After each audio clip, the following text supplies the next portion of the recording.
এখানে একটা বিশাল আশ্রয়ণ প্রকল্প আমরা গড়ে তুলেছি যুব সমাজের উদ্যোগে। বৃহস্পতিবার যখন বন্যার পানি হঠাৎ করে অনেক বেড়ে গেছে, তখন আমরা আমাদের যুব সমাজের উদ্যোগে আমাদের যে প্লাবিত মানুষগুলো আছে তাদেরকে আমরা আমাদের নিজস্ব মাধ্যমে আমরা ওদেরকে আশ্রয়কেন্দ্রে নিয়ে এসেছি। বর্তমানে আমাদের এই আশ্রয়কেন্দ্রে প্রায় 600-র উপরে মানুষ অবস্থান করছে এবং আমরা ওদেরকে আমাদের নিজস্ব অর্থায়নে এবং কিছু ত্রাণ সহায়তা আসছে, সেগুলোর মাধ্যমে আমরা ওদেরকে 2 বেলা খাবার এবং 1 বেলা নাস্তা প্রদান করছি। পাশাপাশি আমরা আমাদের এই মহিষাদহ ইউনিয়নের প্রায় 9টা গ্রামে আমরা আমাদের ত্রাণ সরবরাহ করছি এখান থেকে। এখন ইতিমধ্যে আমাদের যে সমস্যাটা সবচাইতে বড় আকার ধারণ করেছে সেটা হচ্ছে আমাদের ভারী খাবার, যে বিশেষ করে চাল, ডাল, তেল, এই সমস্যাটা সবচাইতে বড় সমস্যা ধারণ করেছে। আমরা চেষ্টা করেছি, কিন্তু আমাদের কাছে যেটা আছে সেটা সংকুলান না। আমরা আমাদের এখানে মাত্র 600 জন আছে, কিন্তু আমাদের পাশাপাশি প্রায় আরও 10-11 হাজার মানুষ আমাদের এই আশেপাশের গ্রামগুলোর মানুষ আছে। তারা কিন্তু মানবতার জীবনযাপন করছে, তারা পানিবন্দী হয়ে আছে। আমরা আমাদের এখানে প্রতিনিয়ত লোক বাড়ছে।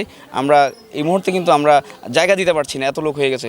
এখন আমাদেরকে সাহায্যের হাত কিন্তু আশ্রয়কেন্দ্রের বাইরেও বাড়িয়ে দেওয়া দরকার, বিশেষ করে শিশু খাদ্য, তারপর হচ্ছে মহিলাদের জন্য যে সুব্যবস্থা, সেটা আমরা চেষ্টা করছি, কিন্তু আমাদের পক্ষে সম্ভব হচ্ছে না পুরোপুরি করার জন্য। এই পর্যায়ে আমি চাচ্ছি সরকারি অথবা বেসরকারিভাবে আরও বেশি কিছু ত্রাণ সহায়তা চাচ্ছি। আসলে মনোহরগঞ্জ উপজেলাটা এটা হচ্ছে একটা প্রত্যন্ত অঞ্চল।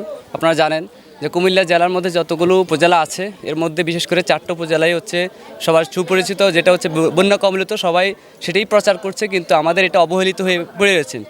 যার কারণে বিভিন্ন প্রিন্ট মিডিয়া থেকে শুরু করে আমাদের প্রচার প্রসারণা কম হওয়ার কারণে আমাদের এখানে ত্রাণ খুব কম পরিমাণে আসে, বিশেষ করে বাহির থেকে। এটা কিন্তু আমরা পাচ্ছি না, যার কারণে আমরা অবহেলিত হয়ে রয়েছি। পুরো গ্রামটা কিন্তু, পুরো ইউনিয়ন না, পুরো জেলাটা, উপজেলাটা হচ্ছে প্লাবিত। যার কারণে আমি চাচ্ছি যে আমার দেশবাসীর কাছে আমন্ত্রণ করছি, এবং এখন পর্যন্ত যে সংস্থাগুলো আমাদেরকে দিচ্ছে, আমাদের সোহাগ ভাই সেই বিষয়টা উল্লেখ করছে। আমি একটা বিষয় অবগত করতে চাচ্ছি, সেটা হচ্ছে আমাদের এখানে উপজেলা যখন নাকি অন্যান্য পরিবার থেকে ত্রাণের জন্য বলা হচ্ছে, 999-এ কল করছে, তখন ওনারা কিন্তু আমাদেরকে অ্যাড্রেস করছে। তো আমি এটা শুনে খুশি, কিন্তু একদিকে খুশি হচ্ছে যে আমাদেরকে অ্যাড্রেস করছে, কিন্তু আরেক দিকে হচ্ছে খারাপ লাগছে যে আমাদের এখানে পর্যাপ্ত পরিমাণে নেই, আমরা তাদেরকে দিতে পারছি না। আমাদের এই আশ্রয়কেন্দ্র প্রকল্পতে প্রায় 600+ মানুষ রয়েছে, তার মধ্যে আমাদের 50+ আমাদের শিশু রয়েছে। এই শিশুদের আমরা পর্যাপ্ত খাদ্য প্রোভাইড না করতে পেরে প্রতিদিন অসুস্থ হয়ে পড়ছে।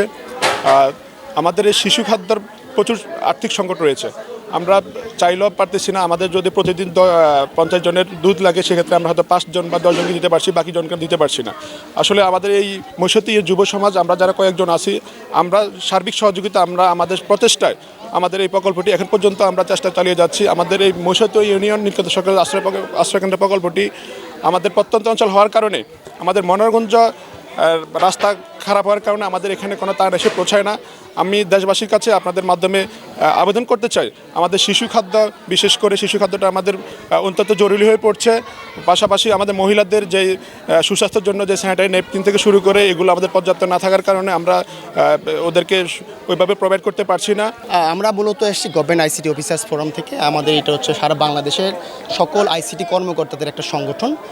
আমরা বিভিন্ন জায়গায় যখন থেকে আপনাদের বন্যা কার্যক্রম শুরু হয়েছে, বন্যার পরবর্তী সময় থেকে বিভিন্ন জায়গায় আমরা ত্রাণ প্রদান করতেছি। বিভিন্ন ধরনের শুকনা খাবার, চিরা, মুড়ি, খেজুর, বিভিন্ন ওষুধ সামগ্রী থেকে শুরু করে কেক এবং মেয়েদের স্যানিটারি প্যাড থেকে শুরু করে অন্যান্য সামগ্রী আমরা দেওয়ার চেষ্টা করতেছি। আমরা রিসেন্ট সময়ে ফেনীতে দিয়েছি, ফেনী শহরে বা অন্যান্য আনুষঙ্গিক দিয়েছি, এবং আমরা যখন জানতে পেরেছি এখানে পরিবেশ খুব খারাপ, তখন আমরা এখানেও এসেছি সহায়তা প্রদান করার জন্য।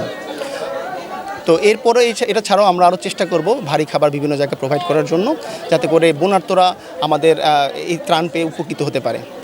আমাদের শিশু খাদ্য নিয়ে আমাদের চিন্তাভাবনা আছে। শিশু খাদ্য এবং ভারী খাদ্য, আমরা এখানে অনেকে বলেছেন যে তারা ভারী খাদ্য যেমন চাল, ডাল থেকে শুরু করে এই খাবারগুলো চাচ্ছে।